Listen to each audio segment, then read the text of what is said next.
ഹരേ രാമ രാമ രാമ ഹരേ ഹരേ, ഹരേ കൃഷ്ണ കൃഷ്ണ കൃഷ്ണ ഹരേ ഹരേ. രാമായ രാമഭദ്രായ രാമചന്ദ്രായ വേധസേ രഘുനാഥായ നാഥായ സീതായ പതയേ നമഃ. കൂജന്തം രാമ രാമേതി മധുരം മധുരാക്ഷരം ആരുഹ്യ കവിതാശാഖാം വന്ദേ വാൽമീകിഗോകുലം. വാൽമീകിസംഭൂതം രാമം ഭൂനിധി സംഗത ശ്രീമദ് രാമായണീ ഗംഗാപുനാദുഫലത്രയം. എല്ലാ ശ്രോതാക്കൾക്കും നമസ്കാരം. വിവിധ രാമായണങ്ങളെക്കുറിച്ചുള്ള പ്രഭാഷണ പരമ്പരയുടെ 140-ാം ഘട്ടത്തിലേക്ക് പ്രവേശിക്കുകയാണ്.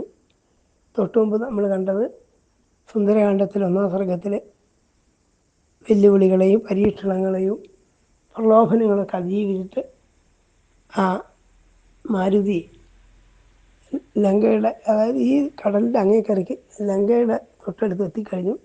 അതിനുശേഷം എന്തൊക്കെയാണ് ഹനുമാൻ്റെ ചെയ്തികളെന്ന് വർണ്ണിക്കുകയാണ് 2-ാം സർഗം മുതൽക്കുള്ള ഭാഗങ്ങളിൽ. അതെന്ത് ചെയ്തോടെ സസാഗരമനാധ്യക്ഷേമതിക്രമ്യ മഹാബല ത്രികൂടസ്ഥിതേ ലങ്കാം സ്ഥിത സ്വസ്ഥോ ദദർശഃ. ത്രികൂടപർവ്വതത്തിൻ്റെ മേലെയാണ് ലങ്കാനഗരമുള്ളത്. അതിൽ താഴ്ഭാഗത്തെത്തി എന്നർത്ഥം. ഈ വലിയതായ സാമാന്യക്കാർക്ക് കടക്കാൻ പ്രയാസമുള്ളതായ കടൽ കടന്നിട്ട് ത്രികൂടപർവ്വതത്തിന് മുകളിലുള്ള ലങ്കയെ നന്നായി വീക്ഷിച്ചു, നോക്കിക്കണ്ടു. അത് യോജനാനാം ശതം ശ്രീമാൻ തീർത്ഥാപ്യുത്തമ വിക്രമാൻ. 100 യോജന കടന്നിട്ടാണ് ഇദ്ദേഹം അവിടെ എത്തിയത്. എത്തിക്കഴിഞ്ഞപ്പോൾ താൻ വലിയൊരു കാര്യമാണ് ചെയ്തതെന്നല്ല തോന്നിയത്. ഇനിയും വേണമെങ്കിൽ ഇത്ര 100 യോജനയും കൂടി എനിക്ക് കിടക്കാൻ പറ്റുമെന്നുള്ളൊരു ഭാവമാണ് അദ്ദേഹത്തിനുണ്ടായെന്ന് അവനെ പറയുന്നത്. കിംബുന സാഗരസ്യാന്തം, 100 കണക്കിന് യോജന ചാടിക്കിടക്കാൻ എനിക്ക് സാധിക്കും. അങ്ങനെ ഇരിക്കെ ഈ 100 യോജന എന്ത് വന്നിരിക്കുന്നു എന്നുള്ള വിചാരം ഉണ്ടായത്. കാരണം ആ ഭഗവത് ഭക്തി കൊണ്ടും തന്നിൽ തന്നുള്ള വിശ്വാസം കൊണ്ടും വലിയൊരു കാര്യം ചെയ്തു എന്ന് ലങ്കയിലെത്തി കഴിഞ്ഞപ്പോൾ തോന്നിയില്ല എന്നർത്ഥം. അതിൽ ഇനിയിപ്പോൾ എന്താണ് ഞാൻ ചെയ്യേണ്ടത് എന്നിങ്ങനെ ആലോചിച്ചു. ആ ലങ്കയെ പ്രാപിച്ചിട്ട് അവിടെ ആകട്ടെ അനവധി വൃക്ഷങ്ങൾ, അതിനെ വർണ്ണിക്കുകയാണ് കുറേ ശ്ലോകങ്ങളിൽ. എന്തൊക്കെയുള്ളത്? ശാദ്വലാനിജ നീലാനി ഗന്ധവന്തീവനാനിജ മധുവന്തീജ മധ്യേനന്ത്യകാമനഗവന്തിജ ശൈലാംശ തരു സംച്ഛന്നാൻ വനരാജിച്ച പുഷ്പിത അഭിചക്രാമ തേജസ്വീ ഹനുമൻ പ്ലവകർഷഭ സതസ്മിന്നകലേ തിഷ്ടൻ വനന്യുഭവനാനിജ സ നഗാഗ്രേ സ്ഥിതാൻ ലങ്കാം ദദർശവനാത്മജാം. വർണ്ണനാപ്രധാനമാണ് ഈ ഭാഗങ്ങളൊക്കെ. ഇവിടെ നിന്നും പ്രത്യേകിച്ച് ഒരു ക്രിയാംശങ്ങളൊന്നുമില്ല. അദ്ദേഹത്തിൻ്റെ ചിന്തകളും അതിനെ വർണ്ണിക്കാൻ. അവിടെ അദ്ദേഹം ചുറ്റിയാണത് കണ്ടു എന്നാണ്. പുഷ്പിതങ്ങളായ വനങ്ങൾ, അവിടെ പലതരത്തിലുള്ള വൃക്ഷങ്ങളുണ്ടായിരുന്നു. ചരളങ്ങൾ, കൊന്ന, ഖർജൂരം, മുരുൾമരങ്ങൾ, കൊന്ന, കൈത, ഇങ്ങനെ അനവധി കാര്യങ്ങളെക്കുറിച്ച് പറയാൻ. കടമ്പ് വൃക്ഷങ്ങൾ, ഇങ്ങനെയുള്ള വൃക്ഷങ്ങളോടുകൂടിയ ആ പ്രദേശം മുഴുവൻ നടന്നു. അവർ പലതരത്തിലുള്ള പുഷ്പങ്ങൾ വളർന്ന സുഗന്ധം പരത്തുന്നുണ്ടായിരുന്നു. ഇതൊക്കെ കണ്ടുകൊണ്ട് അവിടെ നിന്നു. എന്നിട്ട് അദ്ദേഹം പിന്നെ അവിടെ നീർക്കോഴികൾ, അരയന്നങ്ങളൊക്കെ നിറഞ്ഞ പൊയ്കകളുണ്ടായിരുന്നു. ഇങ്ങനെ അവിടെ നടന്നിട്ട് എല്ലാ ഋതുക്കളിലും കായ്ക്കുന്ന, സർവ്വ ഋതുക്കളിലും ഉണ്ടാകുന്ന ചെടികളും കായ്കളൊക്കെ അവിടെ ഉണ്ടായിരുന്നു എന്നാണ്. സാധാരണ ഇതിൽ അങ്ങനെ കാണാൻ പ്രയാസമാണ്. ചില ഋതുക്കളിൽ ചില കായ്ഫലങ്ങളൊക്കെ കാണാറുള്ളൂ. ഇവിടെ അങ്ങനെയല്ല എന്ന് പറയാൻ. ഇതൊക്കെ കണ്ടുകൊണ്ട് അദ്ദേഹം നടന്നു. എന്നിട്ട് ആലോചിച്ചു, ഇനിയിപ്പോൾ ഞാൻ എന്താണ് ചെയ്യേണ്ടത്? ഇവിടെ വന്നു എന്നുള്ളത് ശരിയാണ്. പക്ഷേ ഇപ്പോൾ സീതയെ കണ്ടു കഴിഞ്ഞിട്ടില്ല. കൂടെ ഹനുമാൻ വിചാരിച്ചു, ഈ വാനരന്മാർക്കൊക്കെ ഞാൻ ചെയ്തതുപോലെ ഇവിടെ വരാൻ സാധിക്കുമോ? 1, 2, 4 ആൾക്കേ സാധിക്കുള്ളൂ. ഇനി അവർ വന്നാൽ തന്നെ എന്ത് ചെയ്യും? ഇത് വളരെയധികം കോട്ടകൊത്തങ്ങളെ കൂടിയതാണ്, വളരെയധികം കാവൽക്കാരോട് കൂടിയതാണ്. ഇവിടെ വപ്രപ്രാകാരലേഖനാം വിപുലംബുവനാംബരാം ശതഘ്നി ശൂലമേഘേ ശാന്തമട്ടാളക വതംസക അട്ടാളക വതംസകാം മനസ്സേവകൃതാൻ ലങ്കാം നിർമ്മിതം വിശ്വകർമ്മണ. വിശ്വകർമ്മ നിർമ്മിച്ചിട്ടുള്ള ഈ വലിയതായ ലങ്ക അനേകം മതിൽത്തറയാകുന്നത് അരക്കെട്ടോട് കൂടിയതാണ്. വെള്ളം നിറഞ്ഞ കടങ്ങുകളോട് കൂടിയതാണ്. ശതഘ്നി മുതലായ ആയുധങ്ങളോട് കൂടിയതാണ്. ശതഘ്നി എന്ന് പറഞ്ഞാൽ 100 പേരെ കൊല്ലാൻ ഒരു ആയുധം മതി എന്നർത്ഥം. അങ്ങനെയുള്ള കുന്തങ്ങൾ പോലത്തെ ആയുധങ്ങളൊക്കെ ഉണ്ട്. ഇങ്ങനെയൊക്കെ കണ്ടിട്ട് ചിന്തയാമാസ വാനര, ആ വാനരൻ വിചാരിച്ചു, ഇവിടെ എങ്ങനെയാണ് കടക്കുക? ഇനി കടന്നാൽ തന്നെ ഇവരെങ്ങനെ നേരിടും? അത്രയധികം ക്രൂരന്മാരും ബലവാന്മാരായ രാക്ഷസന്മാരാണ്. അതുകൊണ്ട് തസ്യാശ്ച മഹതീം ഗുപ്തിം സാഗരം ചതീക്ഷസ രാവണഞ്ചരിവും ഘോരം ചിന്തയാമാസ. വീണ്ടും വീണ്ടും ചിന്തിച്ചു ഞാനിപ്പോൾ ഇവിടെ വന്നെങ്കിലും ഇവരെ ജയിക്കാൻ സാധിക്കുമോ? നഹി യുദ്ധേന വൈലങ്ക ശക്യാജേതും സുരൈരവി. ദേവന്മാർക്ക് പോലും യുദ്ധം ചെയ്തിട്ട് ഈ ലങ്ക കീഴടക്കാൻ പ്രയാസം തന്നെ. പിന്നെ ആ മറ്റുള്ളവരൊക്കെ ഇങ്ങോട്ട് വന്നിട്ടെന്താണ് എന്നൊക്കെ അദ്ദേഹം തൽക്കാലം വിചാരിക്കുകയാണ്. പ്രാപ്യാവി സുമഹാവാകോ കിങ്കരിഷ്യതി രാഘവ. അപ്പോൾ ഈ കടലൊക്കെ കടന്ന് ഇവിടെ എത്തിച്ചേർന്നാൽ തന്നെ ആ രാമൻ എന്ത് ചെയ്യും? രാമന് വിശ്വാസമില്ലാത്ത ആളൊന്നല്ല ഹനുമാൻ. പക്ഷെ അദ്ദേഹം ഇവിടുത്തെ ആ സുരക്ഷാ സംവിധാനങ്ങളും ആകപ്പാടെ കണ്ടപ്പോൾ അക്കാലം പരിഭ്രമിച്ച് വിചാരിക്കുകയാണ്, രാമൻ തന്നെ ഇവിടെ വന്നു കഴിഞ്ഞാൽ തന്നെ എന്ത് ചെയ്യാനാണ്? ചതുർണാമേവഹി എതിരും വാനരാനന്ദ വന്ദിനം. പിന്നെ ഇവരെ ജയിക്കാൻ മറ്റു വഴികളൊന്നും കാണുന്നില്ല. സാമമോ ഭേദമോ ഒന്നും ഇവരോട് പ്രയോഗിക്കാൻ പറ്റില്ല. ദണ്ഡം യുദ്ധം തന്നെ പറ്റുള്ളൂ. അതാകട്ടെ ഇവർ വളരെ ബലവാന്മാരാണ്. പിന്നെ ഈ സാഗരം ചാടി ഇവിടെ എത്താൻ എല്ലാവർക്കും സാധിച്ചൊന്നും വരില്ല. ഹനുമാൻ്റെ അഭിപ്രായത്തിൽ അങ്കദൻ, നീലൻ, സുഗ്രീവൻ ഇവർക്ക് വരാൻ പറ്റുമായിരിക്കും. ബാക്കിയൊക്കെ വലിയ വിഷമം തന്നെയാണ്. എന്നാൽ ഈ വലിയ ശരീരം, ഇപ്പം വലിയ ശരീരത്തോടു കൂടിയാണ് ഹനുമാൻ നിൽക്കുന്നത്. ഈ വലിയ ശരീരത്തോട് കൂടിയിട്ട് ലങ്കാപുരിയിലേക്ക് കടന്നാൽ ബുദ്ധിമുട്ടാണ്. അതുകൊണ്ട് ശരീരം വളരെ ചെറുതാക്കിയിട്ട് പോകാമെന്ന് വിചാരിച്ചു. കണ്ണുകൊണ്ട് കാണാൻ കഴിയാത്ത ആവാത്ത രൂപത്തോടു കൂടി ഞാൻ രാത്രിയിൽ ചെല്ലാം എന്നാണ് അദ്ദേഹം ആദ്യം വിചാരിക്കുന്നത്. ലക്ഷ്യേണ രൂപേണ രാത്രോ ലങ്കാപുരീമയ പ്രാപ്തകാലം പ്രവേഷ്ടും മേ കൃത്യം സാധയിതും അഹൻ. വലിയ ലക്ഷ്യങ്ങളാണ് എനിക്കുള്ളത്. ഈ തന്നെ പറഞ്ഞേറ്റ യജമാനു വേണ്ടി, രാമന് വേണ്ടി വൻ കൃത്യങ്ങൾ ചെയ്യാൻ നിയുക്തനായിരിക്കുന്ന ആളാണ് ഞാൻ. അങ്ങനെ ഞാൻ വളരെ ശ്രദ്ധിക്കണം. ഉപായങ്ങൾ വേണ്ടതുപോലെ നേരെയായില്ല എന്നുണ്ടെങ്കിൽ യജമാനന് പ്രയോജനമൊന്നും കിട്ടില്ല. ഈ ദൂതന്മാർ വേണ്ട പോലെ ആലോചിച്ച് ചെയ്തില്ലെങ്കിൽ ചിലപ്പോൾ ഈ ചെയ്ത പ്രയത്നമൊക്കെ വെറുതെ ആയിത്തീരും. അത് യജമാനന് എൻ്റെ സ്വാമിക്ക് വിഷമായി തീരും. അതുകൊണ്ട് വിക്രമന്തൂതമാ സദ്യാതമസൂര്യോദേ യഥാ. കുറേ വിസ്തരിച്ച് വിചാരിക്കുകയാണ്. യഥാർത്ഥത്തിൽ ഈ ബുദ്ധിയില്ലാത്ത ഒരു ദൂതനാണ് ഏൽപ്പിച്ചെങ്കിൽ അയാളുടെ കയ്യിൽ നിന്ന് കാര്യങ്ങളൊക്കെ നഷ്ടപ്പെട്ടു എന്ന് വരാം. ഇതുപോലെ സൂര്യോദയത്തിൽ ഇരുട്ടില്ലാണ്ടാവുന്നത് പോലെ പ്രയോജനങ്ങളൊക്കെ അറിയാം. അതായത് ഇങ്ങോട്ട് വന്നു എന്നുള്ളൊരു പ്രയോജനം ഉണ്ടാവില്ല. അതുകൊണ്ട് ഞാൻ വളരെ ശ്രദ്ധിച്ച് ആലോചിച്ചിട്ട് വേണം ചെയ്യാൻ സ്വയം തന്നോട് തന്നെ പറയാൻ. അപ്പോൾ ലക്ഷ്യം എന്താണ്? സീതയെ കാണുക എന്നുള്ളതാണ്. അതിന് നാശം ഉണ്ടാവരുത്. കടൽ കടന്ന് ലങ്കയിലെത്തി ഏതെങ്കിലും ആലോചന കുറവുകൊണ്ട് എന്തെങ്കിലും പ്രവൃത്തി ചെയ്ത് പിടിക്കപ്പെട്ടു എന്നുണ്ടാൽ പിന്നെ പ്രയോജനമൊന്നും ഉണ്ടാവില്ല. അതുകൊണ്ട് ഞാൻ ശ്രദ്ധിക്കണമെന്ന് വീണ്ടും വീണ്ടും വിചാരിക്കാൻ. ഈ സഖ്യങ്കുജസ്ഥാതും അവിജ്ഞാതേന രാക്ഷസേ. ഈ രാക്ഷസന്മാർ ഇങ്ങനെ കണ്ടുപിടിക്കാതെ ഇതിനുള്ളിൽ കിടക്കുക, പുരിൻ്റെ ഉള്ളിലേക്ക് കിടക്കുക കുറച്ച് ക്ലേശം തന്നെയാണ്. ലങ്കയുടെ പാർശ്വപ്രദേശത്ത് എത്തിയിട്ടേ ഉള്ളൂ. അതിനുള്ളിൽ കിടക്കുക എളുപ്പമല്ല. വായുവിന് പോലും അജ്ഞാതനായിട്ടേ സഞ്ചരിക്കാനാവുള്ളൂ എന്നാണ്. വായു എന്ന് പറഞ്ഞാൽ സാധാരണ സദാഗതിയാണ്, എല്ലായിടത്തും സഞ്ചരിക്കുന്നവനാണെന്നൊക്കെയാണ് സങ്കല്പം. അങ്ങനെയുള്ള വായുവിന് പോലും ഈ ലങ്കാപുരിയിലേക്ക് പ്രവേശനം കുറച്ച് വിഷമാണ്. ഏതായാലും താൻ തൻ്റെ സ്വരൂപം വളരെ ചെറുതാക്കിയിട്ട് രാത്രിയിൽ അവിടെ കിടക്കാം വിചാരിക്കാൻ. തദഹം സേന രൂപേണ രജന്യാം ഹ്രസ്വതങ്കത ലങ്കാം അഭിപതിഷ്യാമി രാഘവസ്യ അർത്ഥസിദ്ധയേ. ആ രാഘവൻ്റെ കാര്യത്തിന് വേണ്ടിയിട്ട്, രാമകാര്യത്തിന് വേണ്ടിയിട്ട് ഞാൻ എൻ്റെ ശരീരത്തെ വളരെ ചെറുതാക്കിയിട്ട് കിടക്കുന്നില്ല. ഇത് നിശ്ചിത്യ ഹനുമാൻ സൂര്യസ്താസ്തമയം ഗവീ. സൂര്യൻ അസ്തമിക്കുന്നതിന് കാത്തിരുന്നു. എന്നിട്ട് തൻ്റെ ശരീരത്തെ വളരെയധികം ചെറുതാക്കി. ദൂരേജ അസ്തംഗതേ രാത്രോ ദേഹം സംക്ഷിപ്യമാരുതി. തൻ്റെ ശരീരത്തെ വളരെയധികം ചെറുതാക്കി. അതൊക്കെ യോഗ സിദ്ധിയുള്ളവർക്ക് സാധിക്കുക. ശരീരം ഇതാക്കുക, ചെറുതാക്കുക, അതിൻ്റെ ഭാരം കുറയ്ക്കുക, കൂട്ടുക ഒക്കെ ചെയ്യാൻ സാധിക്കുന്നതാണ്. അതൊക്കെ സാധിക്കുന്ന ആളാണ് ഹനുമാൻ. അദ്ദേഹം തന്നെ ശരീരത്തെ വളരെ ചെറുതാക്കിയിട്ട് ഒരു പൂച്ചയുടെ അത്ര ചെറുതാക്കിയതാണ്. വളരെ ചെറിയതാക്കിയിട്ട് അത്ഭുത ദർശന എന്ത് ചെയ്തു അദ്ദേഹം? പ്രവിവേശ ഭുജിന്യമ്യ പ്രവിഭക്ത മഹാപഥം. രാജമാർഗങ്ങളോടുകൂടി, ധാരാളം രാജമാർഗങ്ങളോടുകൂടി ആ ലങ്കയിലേക്ക് പ്രവേശിച്ചു. പിന്നീട് വീണ്ടും കുറേ ശ്ലോകങ്ങളിൽ ആ പ്രവേശിച്ചതിന് ശേഷമുള്ള കാഴ്ചകൾ വർണ്ണിക്കുകയാണ്.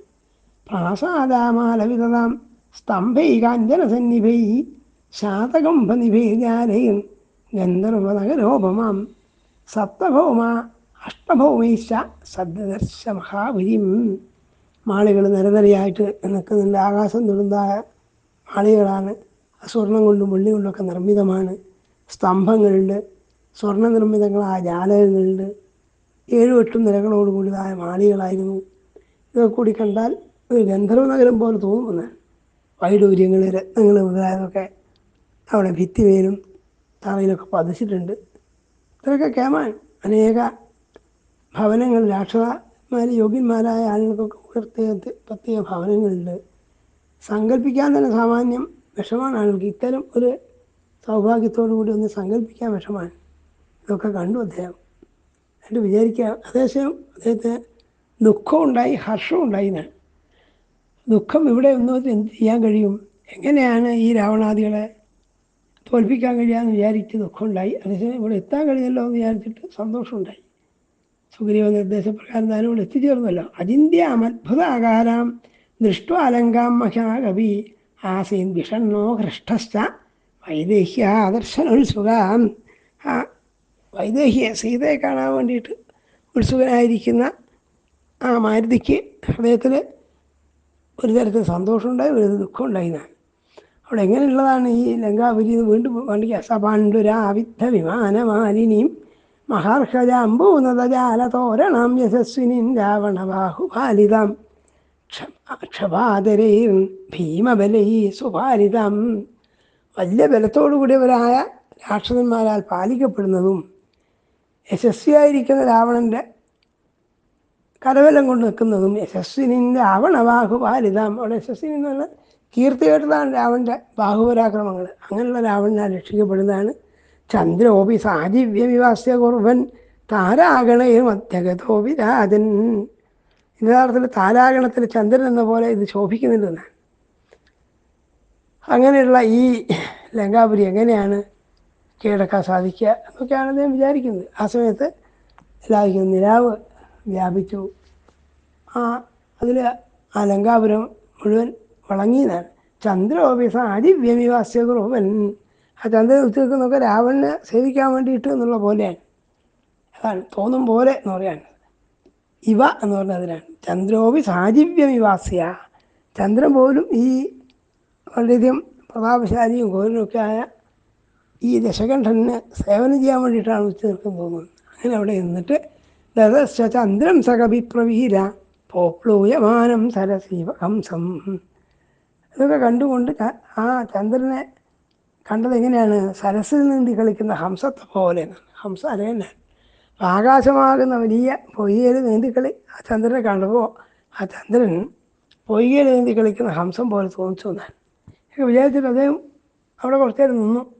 ഈ ലങ്കാപുരി തന്നെ ഇനിയുള്ള വിവരണങ്ങളിൽ നമുക്ക് മനസ്സിലാകും വളരെ വിസ്തൃതിയുള്ളതാണ്. അതിൻ്റെ ഓരോ ഭാഗവും കാണണമെങ്കിൽ തന്നെ കണ്ട് മനസ്സിലാക്കണമെങ്കിൽ ധാരാളം സമയം വേണം. ഇതൊക്കെ വിചാരിച്ചിട്ട് അദ്ദേഹം എന്ത് ചെയ്തു, നിശിലങ്കാം മഹാതത്വ വിവേശ കവികുഞ്ചര. രാത്രി സമയത്ത് കടക്കാമെന്ന് വിചാരിച്ചിട്ട് കടന്നു. അതായത് കോട്ടവാതിൽ കടന്ന് അകത്തെത്താൻ നോക്കുക. ഇപ്പോഴും ശരിക്ക് പുരിക്ക് കടത്തു എന്ന് പറഞ്ഞുകൂടാ, കാരണം അതിന് വലിയ ചുറ്റുമതിലുകളും ധാരാളം പ്രാകാരങ്ങളും കാവൽക്കാരൊക്കെ ഉണ്ട്. അവിടെ എത്തിയിട്ടേ ഉള്ളൂ. യഥാർത്ഥമായിരിക്കുന്ന ലങ്കാവിലേക്ക് കടക്കുന്നത് ലങ്കാലക്ഷ്മിയെ വധിച്ചുകൊണ്ടാണ്. അതാണ് ഇനി പറയാൻ പോകുന്നത്. എങ്ങനെയുള്ളതായിരുന്നു ആ ലങ്കയിലെ കോട്ടകളൊക്കെ. ശാരദാംബുധരപ്രഖ്യൈ ഭവനൈരുപശോഭിതാം സാഗരോപനിർഘോഷാം സാഗര അനിലസേവിതാം. ഈ വലിയ ശബ്ദഘോഷങ്ങളൊക്കെ ഉണ്ട്. സമുദ്രത്തിൽ തിരമാലകളൊക്കെ ഉണ്ടാകുമ്പോൾ അലയുന്ന ശബ്ദമുണ്ടല്ലോ, അതുപോലെയുള്ളതായിരുന്നു. അത് ചന്ദ്രമണ്ഡലത്തോളം ഉയർന്നു നിൽക്കുന്നതായിരുന്നു അവിടെയുള്ള കെട്ടിടങ്ങൾ. ചാരുതോരണ നിര്യൂഹാം. ധാരാളം കമാനങ്ങളോടുകൂടി തോരണങ്ങളോടുകൂടിയതാണ്, അലങ്കരിക്കപ്പെട്ടതാണ്. ഭുജഗാചരിതാംഗുപ്താം ശോഭാം ഭോഗവതി ഭോഗവതി, അതായത് അളകാപുരി പോലുള്ളതാണ് വർണ്ണിക്കുക. അങ്ങനെ വിസ്മയ ആവിഷ്ടഹൃദയ പുരീമാലോക്യ സർവതാ. ഹനുമാൻ അത്ഭുതത്തോടു കൂടിയിട്ട് വിസ്മയാവിഷ്ടനായിട്ട് എല്ലാവരും നോക്കിയതാണ്. എന്നിട്ട് വിചാരിച്ചു, നേമന്യേന നഗരി ശക്യാദർശയും ബലാൽ. ഈ അന്യന്മാർക്കാർക്കും തന്നെ ഈ ലങ്കാഗിരി ഒരു കീഴടക്ക് എളുപ്പമല്ല എന്ന് വീണ്ടും വീണ്ടും വിചാരിക്കുകയാണ്. അത്രയധികം ക്ലേശകരമാണ്, ദുഷ്കരമാണ് അവിടെ പ്രവേശിക്കുക. ഏതായാലും ഇതൊക്കെ വിചാരിച്ചു എനിക്ക് വളരെയധികം ചെറുതായിട്ട് ശരീരം ചെറുതാക്കി ഇവിടെ കടക്കാൻ സാധിച്ചു എന്ന് വരാം. എന്നെപ്പോലെ ലങ്കാപുരിയിൽ കടക്കാൻ കഴിയുന്ന ഒരാളുള്ളത് ജാമ്പവാനാണ് എന്നൊക്കെ മനസ്സുകൊണ്ട് വിചാരിക്കാൻ. ഋക്ഷസ്യ കവിമുഖ്യസ്യ മമതൈവ ഗതിർഭവേത് സമീക്ഷ മഹാബാഹോ രാഘവസ്യ പരാക്രമം ലക്ഷ്മണസ്യ വിക്രാന്തം അഭവൽ പ്രീതിമാൻ കവി. ഈ ക്ലേശങ്ങളെപ്പറ്റിയൊക്കെ വിചാരിച്ചെങ്കിലും പിന്നീട് രാമൻ്റെയും ലക്ഷ്മണൻ്റെയും ഒക്കെ അതുല്യമായിരിക്കുന്ന ബാഹുവീര്യത്തെക്കുറിച്ച് ആലോചിച്ചപ്പോൾ അദ്ദേഹത്തിന് പ്രീതി ഉണ്ടായി. അവരെങ്ങനെയും കിടക്കാതിരിക്കില്ല, അവർ ഈ രാവണാദികളെ ജയിക്കാതിരിക്കില്ല എന്ന് തോന്നി. ഏതായാലും അങ്ങനെ ചെയ്തിട്ട് അദ്ദേഹം സേനരൂപേണ ദശമോനാത്ഭുതം വളരെ ചെറിയ രൂപത്തിൽ അങ്ങോട്ടേക്ക് പ്രവേശിച്ചു എന്നാണ്. ആ സമയത്ത് ഈ ലങ്കാലക്ഷ്മി എന്നൊക്കെ അറിയപ്പെടുന്ന വെച്ചാൽ ലങ്കാനഗരം തന്നെ ഒരു സ്ത്രീ രൂപമായിട്ട് പൊങ്ങി വന്നു എന്ന് പറയാൻ. ആ ലങ്കാനഗരത്തെ കാത്തുകൊണ്ടിരിക്കുന്ന അവളാണ്. സാമാന്യക്കാർക്ക് അവളെ കാണാൻ കഴിയില്ല. അവൾ പ്രവേശിക്കുമ്പോൾ ഈ ഹനുമാൻ നഗരത്തിനുള്ളിൽ കടക്കാൻ നോക്കുന്നത് കണ്ടപ്പോൾ സാദം ഹരിവരം ദൃഷ്ട്വാ ലങ്കാ രാവണപാലിത സ്വയമേ ഉത്ഥിതാ തത്ര വികൃതാനന ദർശന. വികൃതമായ മുഖത്തോടു കൂടിയുള്ള ലങ്കാപുരിയെ രക്ഷിക്കുന്നവളായ ആ ലങ്കാലക്ഷ്മി, ലങ്കാമംഗ എന്നൊക്കെ പറയാം, ലങ്കാശ്രീ എന്ന് പറയുന്ന നിലയ്ക്ക് അവൾ ഹനുമാൻ്റെ മുമ്പിൽ പ്രത്യക്ഷമായി. എന്നിട്ട് വലിയ ശബ്ദത്തിൽ അലറിക്കൊണ്ട് പറഞ്ഞു, എൻ്റെ സമ്മതമില്ലാതെ ഇവിടെ ആർക്കും കിടക്കാൻ കഴിയില്ല. നീ ആരാണ്? അല്ലയോ വാനര, നീ എന്തിനു വന്നു ചോദിക്കാൻ. കസ്ത്വങ്കേന ചകാര്യേണ ഹ്യവ്രത്തോനാലയാം കഥയസ്വേഹ എത്തത്വം യാവൽ പ്രാണാധരന്തിതേ. നീ എന്നോട് എന്താണ് ഇതിൻ്റെ ഉദ്ദേശം? നീ ആരാണ്? എന്തിനാവെന്നൊക്കെ പറയുമോ? കുറച്ച് കഴിഞ്ഞാൽ ജീവൻ ഉണ്ടാവില്ല, അപ്പോഴേക്ക് പറഞ്ഞോളൂന്ന് അർത്ഥം. അല്ലെങ്കിൽ പ്രാണൻ പോകുന്നതിന് മുമ്പേ പറയുമെന്ന് പറഞ്ഞാൽ കുറച്ച് കഴിയുമ്പോൾ എൻ്റെ പ്രഹരമായിട്ട് നീ മരിക്കും, അതിനു മുമ്പേ പറഞ്ഞോളൂ എന്നാണ്. ഞാൻ സഖ്യം കല്യൻ ലങ്കാപ്രവേഷ്ടം വാനരത്വയാ. വാനര, നിനക്ക് ഈ ലങ്കയിലേക്ക് അങ്ങനെ പ്രവേശിക്കാൻ കഴിയില്ല, ഞാൻ എന്നെ രക്ഷിക്കുന്നവളാണ് എന്ന് പറഞ്ഞു. അപ്പോഴേ ഹനുമാനാകട്ടെ അങ്ങോട്ട് ചോദിച്ചു, നീ എന്നോട് ചോദിച്ചതിന് ഞാൻ ഉത്തരം സത്യമായിട്ട് പറയാം, പക്ഷെ നീ ആരാണ് അങ്ങോട്ട് ചോദിക്കാൻ. കഥയിഷ്യാവിധ തത്വം എന്മന്ത്വം പരിമഞ്ചസേ കാത്വം വിരൂപനയന പുരദ്വാരേ വധിഷ്ഠസേ. വികൃതമായ കണ്ണുകളോട് കൂടിയിട്ട്, ഭീകരമായ കണ്ണുകളോട് കൂടി നീ ആരാണ്? നീ എന്തിനാണ് ഇങ്ങനെ ക്രോധം കൊണ്ട് അലറുക ചെയ്യുന്നത്? കിമർത്ഥം ജാപിമാൻ ക്രോധാൻ നിർഭത്സേസി ദാരുണേ. അപ്പോൾ ആ ലങ്കാലക്ഷ്മി ഒരാ ദേഷ്യം വന്നു. അവൾ ക്രുദ്ധമായ ഭാവത്തിൽ ഉവാചവചനം ക്രുദ്ധ പരുഷം ഭവനാത്ഭുതം, ആ വായുപുത്രനായ മാരുതിയോട് വളരെ ക്രോധിച്ചിട്ട് പറഞ്ഞു, അഹന്റെ അക്ഷതരാജസ്യ രാവണസ്യ മഹാത്മന. ഞാൻ മഹാത്മാവായിരിക്കുന്ന ആ രാവണരാക്ഷസൻ്റെ ഒരു വേലക്കാരിയാണ്, അഥവാ അയാൾക്ക് വേണ്ടി ജോലി ചെയ്യുന്ന ആളാണ്, ആളുടെ ആജ്ഞ പാലിക്കുന്നവളാണ്. ആജ്ഞാപ്രതീക്ഷ ദുർധർഷ രക്ഷാമി നഗരീമിമം. ഈ നഗരത്തെ, ഈ ലങ്കാനഗരത്തെ രക്ഷിക്കുന്നവൾ ഞാനാണ്. എൻ്റെ അനുവാദമോ എൻ്റെ അറിവോ ഇല്ലാതെ ഒരാൾക്ക് സാധിക്കില്ല. അഹം ഹി നഗരീ ലങ്ക സ്വയമേവ പ്ലോങ്കമ. ഞാൻ യഥാർത്ഥത്തിൽ ഈ ലങ്കാനഗരം തന്നെയാണ്. ലങ്കാനഗരം സ്ത്രീ രൂപത്തിൽ വരിക എന്നർത്ഥം. അത് കണ്ടിട്ട് പറഞ്ഞു, അതുകൊണ്ട് ഇങ്ങോട്ട് കൊടുക്കാൻ പറ്റില്ലെന്ന്. സതാം സ്ത്രീരൂപ വികൃതാം ദൃഷ്ട്വാ വാനര പുങ്കവ. ആ വികൃതരൂപിയായിരിക്കുന്ന അവളെ കണ്ടിട്ട് ഹനുമാൻ യാതൊരു പേടിയില്ലാതെ കുലുങ്ങാതെ അവിടെ നിന്നു. എന്നിട്ട് അവളോട് പറഞ്ഞു, ഞാൻ യഥാർത്ഥത്തിൽ വന്നിരിക്കുന്നത്, നീ ചോദിച്ചല്ലോ ഞാൻ എന്താണ് എന്തിനാ വന്നതെന്ന് ചോദിച്ചല്ലോ, എനിക്ക് ഈ നഗരം കാണുന്നത് മാത്രമേ വിചാരമുള്ളൂ. ദൃക്ഷ്യാമി നഗരി ലങ്കാം സാട്ടപ്രാകാര തോരണം. മതിലുകളോടും കോട്ടവസ്ത്രങ്ങളോടും കൂടിയതായി ലങ്കാപുരി കാണാൻ വേണ്ടി ഞാൻ വന്നത്. പരം കൗതൂഹലം കിമേ. എനിക്ക് വളരെ കൗതൂഹലമുള്ളത് കാണാൻ. അത് കഴിഞ്ഞാൽ ഞാൻ പോയിക്കൊള്ളുന്നാൻ. തസ്യതദ്വചനൻ ശ്രുത്വ ലങ്കാസാ കാമരൂപിണി. ഇഷ്ടംപോലെ രൂപം സ്വീകരിക്കാൻ കഴിയുന്നവളായ, രാക്ഷസരൂപത്തിലുള്ളവളായ ആ ലങ്കാലക്ഷ്മിയാകട്ടെ അത് കേട്ടിട്ട് പറഞ്ഞു, മാം അനിർജിത്യ ദുർബുദ്ധേ. അറിയോ, ബുദ്ധിയില്ലാത്തവനെ, എന്നെ ജയിക്കാതെ, എൻ്റെ സമ്മതത്തോടെ പോകില്ല എന്ന് ഇപ്പം തന്നെ വ്യക്തമായി കഴിഞ്ഞു. പിന്നെ നിനക്ക് ഇതിനുള്ളിലേക്ക് പോകണം, എന്ത് ചെയ്യണം? എന്നാൽ യുദ്ധത്തിൽ ജയിക്കുമോ വധിക്കുകയൊക്കെ വേണം നിർത്താം. എന്നാൽ നിനക്ക് പോകാൻ പറ്റുമോ? എന്നെ ശക്യാഹദ്യ തേഹദിഷ്ടം പുരീയം വാനരാധമ. അല്ലയോ അധമനായിരിക്കുക വാനര, നിനക്ക് ഈ ലോകത്ത് ഇവിടുന്ന് ഉള്ളിലേക്ക് കടക്കണമെന്നുണ്ടെങ്കിൽ എൻ്റെ സമ്മതം, എന്നെ തോൽപ്പിച്ചിട്ട് കിടക്കാം എന്നിങ്ങനെ പറഞ്ഞിട്ട് തതകൃത്വ മഹാനാദം, അതിഭീകരമായ ശബ്ദം ഉണ്ടാക്കി. ഇങ്ങനെ പറഞ്ഞിട്ട് ആ സമയത്ത് ആ വാനരന് ഹനുമാൻ തൻ്റെ കൈത്തലം കൊണ്ട് ഒരൊറ്റ അടി കൊടുത്തു. ഞാൻ എന്താ ചെയ്തത്? തതസ്സ ഹരിശാർദൂലത്താമുവാദ നിശാചിരിം ദൃഷ്ട്വാപുരീം ഭദ്രേ പുനരാസ്യേതാഗതം. വീട് പറഞ്ഞു, ഞാൻ ഇവിടെ ഈ നഗരമൊക്കെ കടന്നതിന് ശേഷം ഇവിടുന്ന് പോയിക്കോളാമെന്ന് പറഞ്ഞു. പക്ഷെ അതൊന്നും അവൾക്ക് അത്ര സമ്മതമായിരുന്നില്ല. അപ്പോൾ ഹനുമാൻ ഒറ്റ അടിക്ക് അവളെ വീഴ്ത്തി. തദസ്സ ഹരിശാർദൂലോ ലങ്കയാ കാടിതോഭൃശം മനാഥ സുമഹാനാഥം വീര്യവാൻ ഭാരതാത്മജ. അത്യുച്ചത്തിൽ അലറുകയും ചെയ്തു. ആ ലങ്കാലക്ഷ്മിക്ക് വലിയൊരു പ്രഹരം കൊടുത്തു, മാത്രമല്ല ഗംഭീരമായിട്ട് അലറുകയും ചെയ്തു. ഇങ്ങനെ ക്രോധമൂർച്ഛിതനായിട്ട് അവൾ ഇടിച്ചു. അവളിങ്ങോട്ട് ഒരിക്കൽ ആക്രമിച്ചു. അവൾ അതിൻ്റെ ശബ്ദത്തോട് ഇങ്ങോട്ട് ഇടിച്ചു, അവൾ അങ്ങോട്ടും ഇടിച്ചു. അത് തന്നെ ഇടി യഥാർത്ഥത്തിൽ ഹനുമാൻ തൻ്റെ എല്ലാ വീര്യം ഉപയോഗിച്ചിട്ടല്ല ഇടിച്ചതെന്ന് സൂചിപ്പിക്കുന്നുണ്ട്. കാരണം സ്ത്രീയാണല്ലോ എന്ന് വിചാരിച്ചിട്ട്, സ്ത്രീകളോട് മാർദ്ദവം കാണിക്കണല്ലോ എന്ന് വിചാരിച്ചിട്ട് തൻ്റെ ശക്തി മുഴുവൻ വെളിപ്പെടുത്തിക്കൊണ്ടല്ല ഒരു പ്രഹരം കൊടുത്തത്. സ്ത്രീജേതി മന്യമാനേന നാദിക്രോധ സ്വയം കൃത.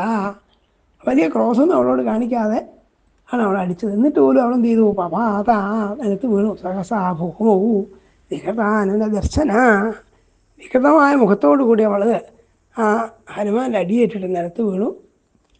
അതോട് കൂടിയിട്ട് അവൾ ഗദ്ഗദാക്ഷരത്തിൽ പറഞ്ഞു എന്നാണ്. അവൾ യഥാർത്ഥത്തിൽ ശാപം കൊണ്ട് ഈ ലങ്കയിൽ വന്നിരിക്കുക, രാക്ഷസൻ്റെ സേവികയായിട്ട് ചെയ്യേണ്ടി വന്നതാണ്. അവളെ ബ്രഹ്മാവ് കൊണ്ട് ശപിച്ചതാണ്. അവളിത് അതൊക്കെ ഹനുമാനോട് ഇപ്പോൾ പറയാണ്. പ്രസീദസു മഹാഭാഗോ ത്രായസ്വരി സന്തമാ. അല്ലെ വാനരവീരായനെ രക്ഷിച്ചാലും ഞാൻ പറഞ്ഞത് കേൾക്കൂ. അഹന്തു നഗരി ലങ്ക സ്വയമേവ പ്ലവംഗമാ. ഞാൻ യഥാർത്ഥത്തിൽ ഈ ലങ്കാനഗരി തന്നെ എനിക്ക് രൂപം പ്രാപിച്ചു വന്നവളാണ്. എന്നോട് കൊണ്ട് ബ്രഹ്മാവ് പറഞ്ഞിട്ടുണ്ട്, നീ ആ ലങ്കയിൽ വളരെ കാലം കാവൽക്കാരിയെ പോയി ഇരിക്കണം. കാലം കുറേ കഴിയുമ്പോൾ ത്രേതായുഗത്തിൽ സാക്ഷാൽ ഭഗവാൻ രാമനായിട്ട് അവതരിക്കും. അന്ന് നിനക്ക് ഒരു വാനരനുമായിട്ട് സംഘർഷം ഉണ്ടാവും. ആ സമയത്ത് നിനക്ക് അവിടുന്ന് നിനക്ക് മോക്ഷം കിട്ടും എന്ന് പറഞ്ഞിട്ടുണ്ട്. യഥാ ത്വാം വാനരക്കസ്തിൻ വിക്രമാദ്വശമാനയിൽ തഥാ ത്വയാ ഹി വിജ്ഞേയം രക്ഷസംഭയമാഗതം. അപ്പോൾ എപ്പോഴാണോ ഒരു വാനരം വന്നിട്ട് നിന്നെ ദർശനം ചെയ്യുന്നത്, അതോട് കൂടിയിട്ട് ആ രാക്ഷസന്മാരുടെ നാശകാലം അടുത്തു എന്നുകൂടി വിചാരിച്ചുള്ളൂ എന്നാണ്. രസമായിട്ട് കിളിപ്പാട്ട് കാണാം. ഒരു കവിയോട് അടിച്ചെടുത്തികൊള്ളുക നീ നമ്മളെ കാണാം. ഒരു കവിയോട് അടി കിട്ടുന്ന ദിവസം നിനക്ക് ഓടി വാങ്ങിക്കൊള്ളു എന്നോ വിരിഞ്ചനും എന്നൊക്കെയാണ് അവളെ പറഞ്ഞത്. ഇങ്ങനെ അതുകൊണ്ട് ആ സമയമായി എനിക്ക് മനസ്സിലായി, നിൻ്റെ ഈ പ്രഹരം കിട്ടിയതോട് കൂടിയിട്ട് ആ ബ്രഹ്മാവ് നിർദ്ദേശ കാലം ആയി എന്ന് ഞാൻ വിചാരിക്കുന്നു. ഞാനിത് ആ ലങ്ക വിട്ടു പോവുകയാണ്. നീ എന്ത് ചെയ്യൂ? സൗകര്യം പോലെ എല്ലാ ദിക്കിലും നടന്ന് ആ സീതയെ കണ്ടുപിടിച്ചോളൂ എന്ന് അനുവദിക്കാൻ. സഹിമേ സമയ സൗമ്യ പ്രാപ്തോദ്യ തവ ദർശനാത് സ്വയംഭൂവിഹിത സത്യോ ന തസ്യാസ്തി വ്യതിക്രമ. ബ്രഹ്മാവ് പറഞ്ഞാൽ വ്യത്യാസം ഉണ്ടാവില്ല. അതുകൊണ്ട് നിൻ്റെ കൈ കൊണ്ടുള്ള പ്രഹരം കിട്ടിയതോട് കൂടി എനിക്കിവിടെ വിട്ടുപോകാനുള്ള സമയമായി. അതുകൊണ്ട് നീ ഇവിടെ വന്നില്ല. നീ എന്ത് ചെയ്യൂ? വിസൽസ്വ സർവകാര്യാണി യാനീഹ വാഞ്ചസി.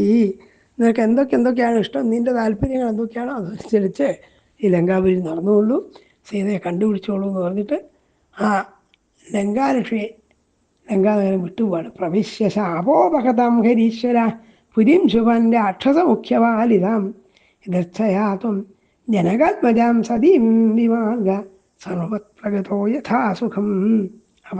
പോകുന്ന സമയത്ത് അവൾ പറഞ്ഞത്, നീ യഥാസുഖം, സുഖത്തിനനുസരിച്ച് ഇഷ്ടം പോലെ എല്ലാവർക്കും സഞ്ചരിച്ചുള്ളൂ, ആ സീതയെ കണ്ടുപിടിച്ചോളൂ, നിൻ്റെ കാര്യങ്ങളൊക്കെ നടക്കട്ടെ, നിൻ്റെ കാര്യങ്ങളൊക്കെ സാധിക്കുമാറാകട്ടെ എന്ന് അനുഗ്രഹിച്ചുകൊണ്ട് ആ ലങ്കാലക്ഷ്മി ലങ്കാപുരിയും വിട്ടുപോയി. ഹനുമാൻ അവിടെ നിന്നു. അതിനുശേഷം ഹനുമാൻ എന്തൊക്കെ ചെയ്തു? അദ്ദേഹം ലങ്കാനഗരിക്കുള്ളിൽ കിടന്നിട്ട് സമസ്ത പ്രദേശങ്ങൾ അരിച്ചു പെറുക്കാൻ സീതയെ കണ്ടെത്താൻ വേണ്ടി. ആ സമയത്തുണ്ടായ വിഷമങ്ങൾ, അദ്ദേഹത്തിൻ്റെ ചിന്തകൾ, അതൊക്കെയാണ് ഇനി വർണ്ണിക്കാൻ പോകുന്നത്. അങ്ങനെ സീതയെ കണ്ടെത്തുന്നു, സീതയോടുള്ള സംഭാഷണവും ഒക്കെയാണ്. അതൊക്കെ അടുത്ത പ്രഭാഷണത്തിൽ കേൾക്കാം. തൽക്കാലം ഈ ലങ്കാലക്ഷ്മി പോയതിന് ശേഷം തടസ്സങ്ങൾ നീങ്ങി ഹനുമാൻ ലങ്കാപുരിക്കുള്ളിലേക്ക് പ്രവേശിച്ചു എന്നുള്ള ഭാഗം വരെ പറഞ്ഞിവിടെ നിർത്തുകയാണ്.